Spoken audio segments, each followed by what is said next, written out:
Em nosso estudo de hoje está no Apocalipse, capítulo 2, versículo 21. E dei-lhe tempo para que se arrependesse da sua prostituição e não se arrependeu. Emmanuel vem comentar na lição 92 do livro Pão Nosso, Deus não desampara.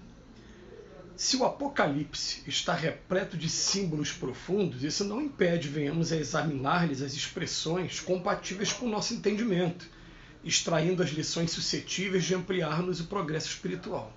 O versículo mencionado proporciona uma ideia de longanimidade do Altíssimo na consideração das falhas e defecções dos filhos transgressores. Muita gente insiste pela rigidez e irrevogabilidade das determinações de origem divina. Entretanto, compete-nos reconhecer que os corações inclinados a semelhante interpretação ainda não conseguem analisar a essência sublime do amor que apaga dívidas escuras e faz nascer novo dia nos horizontes da alma. Se entre juízes terrestres existem providências fraternas, qual seja a liberdade sob condição, seria o tribunal celeste constituído por inteligências mais duras e inflexíveis? A casa do Pai é muito mais generosa que qualquer figuração de magnanimidade apresentada até agora no mundo pelo pensamento religioso. Em seus celeiros abundantes há empréstimos e moratórias, concessões de tempo, recursos que a mais vigorosa imaginação humana jamais calculará. O Altíssimo fornece dádivas a todos e, na atualidade, é aconselhável medite o homem terreno nos recursos que lhe foram concedidos pelo céu para arrependimento, buscando renovar-se nos rumos do bem.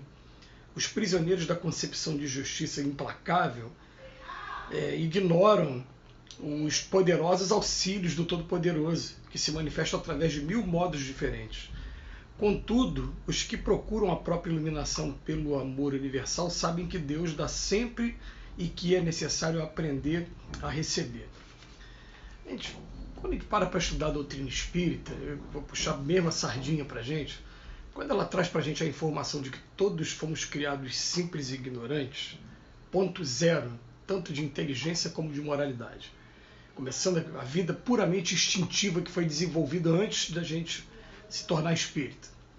Então o que acontece? Eles dizem para a gente o seguinte: ao longo das experiências a gente está adquirindo inteligência e moralidade. Inteligência e moralidade. Qual é o final disso? O final disso é a gente chegar à perfeição. E ainda fala para a gente, por enquanto, fiquem com essas informações e procurem não aprofundar muito a partir daí não, porque só vai trazer complicações. Quando a gente conseguir aprender a trazer o amor para dentro da gente, né, o aprendizado maior aqui o nosso maior desafio é o quê? Aprender a amar a próximo como a si mesmo, a Deus acima de todas as coisas, o auto-amor também. Quando a gente conseguir aprender esse amor, aí sim, daqui a pouco vai ser trazido para a gente novas informações, a gente vai ter acesso a novas informações, até com relação a Deus também. Mas, por enquanto, ele vem dizendo para a gente, todo mundo foi criado de maneira imperfeita e um Pai que é amor o tempo todo, o que ele quer? Ele quer educar a cada um de nós. O que a gente chama de punição, sofrimento, os espíritos chamam apenas de aprendizado ou de corrigenda. Eles vão dizer para a gente assim, olha, na verdade fulano está passando por essa situação porque para ele é um sofrimento muito grande, mas ele está aprendendo ali, a partir dali, a se disciplinar, a tomar novos rumos na vida dele, e na verdade lá na frente ele vai reconhecer que, olha, não era nocivo como ele achava que ele fosse uma punição, não é, na verdade nada é punição. Então Emmanuel vem pegar um livro, Apocalipse, que eu vou confessar que foi um livro que eu li uma vez do início ao fim, e viu que é um livro que dá margens a muitas interpretações, que é um livro simbólico o tempo todo, né? Um livro que vem falando das trombetas, vem falando, né? Tem gente que acha que é uma guerra nuclear que está sendo descrita pelo apóstolo João lá na ilha de Patmos. Tem gente que de qualquer maneira estava falando sobre um momento de destruição, mas com muitos símbolos. E ele começa falando, ele está repleto de símbolos, mas não impede que a gente venha a examinar aquilo que está dentro do nosso entendimento. Porque ele vai falar, dei-lhe tempo para que se arrependesse de sua prostituição e não se arrependeu. É o Pai dando tempo, dando oportunidades mil o tempo todo. Quando a gente vai entender isso aqui melhor, quando a gente for estudar o Evangelho de Jesus, e Jesus fala assim, nenhuma de minhas ovelhas se transviará. Jesus está colocando assim, ó, minhas ovelhas. O que ele está querendo dizer? Ele fez uma comparação para o homem do campo poder entender, mas o que ele quis dizer para a gente? Ele falou que, na verdade, ele é o diretor dessa grande escola que é o planeta Terra aqui, e que nós somos os alunos, que ainda rebeldes, que ainda damos trabalho, a gente procura estudar o máximo para poder agora começar a praticar, mas a gente ainda tem dificuldades grandes na prática integral do que a gente está estudando do Evangelho. Já temos algumas conquistas, a gente olha, tem muita coisa para conquistar pela frente. Eu falo isso, gente, porque a gente tem que botar uma coisa na cabeça. Não existe um ser humano na Terra que não tenha alguma conquista com relação ao Evangelho. A gente vai ler o Evangelho e fala, pô, não, tem coisa que eu não consigo praticar ainda, mas isso aqui eu já consigo fazer. Isso aqui eu já consigo fazer. E a gente se agarra naquilo que a gente já conquistou para buscar novos degraus daqui para frente. Mas ele vem dizer para a gente, pô, tem gente que insiste na rigidez e irrevogabilidade, querendo dizer o seguinte, né, que pô, Deus condena e a pessoa vai para o inferno eterno. Vocês conseguem imaginar um pai de amor que cria uma criatura ali que ele sabe que é perfectível, ele sabe que é imperfeita e que ele já traça previamente, vai condenar eternamente. Deu errado, eu vou jogar no lixo. Gente, isso não existe. O pai de amor está querendo o tempo todo, progresso. Ele está querendo que a gente aprenda e que a gente progrida. Então, o que acontece?